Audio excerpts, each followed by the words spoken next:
Finally day అయితే వచ్చేసింది. వరి నాట్ల కోసం అయితే వడ్లు అలకడం ఇంకా దున్నించడం మొత్తం కంప్లీట్ అయిపోయింది. ఇక్కడ చూడండి వడ్లు అయితే ఎట్లా మొలకలు వచ్చాయో, లోపల చూడండి చిన్నగానే కనిపిస్తున్నాయి కానీ బయటకు వచ్చేసినాయి. ఇంకా సంచిని చీల్చుకొని వాటి యొక్క వేర్లు అయితే వీటిని తీసి విడదీయడం అయితే ఒక పెద్ద టాస్కే అని చెప్పాలి.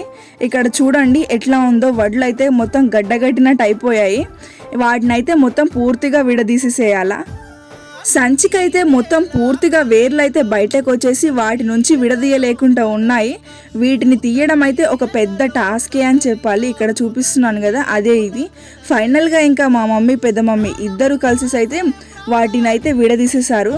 ఇంకో వైపు అయితే దున్నిస్తుంటే ఒక పాము అయితే బయటకు వచ్చింది పెంట నుంచి. చూడండి అది ఎలా పారిపోతుందో. ఇంకా మమ్మల్ని ఫైనల్ గా మొలకను అలకడానికైతే దున్నిల ప్లేస్ లోనే సమానంగా చేసేసి బురదతోటి చివరికైతే మొలకను అలికేశారు ఇలా.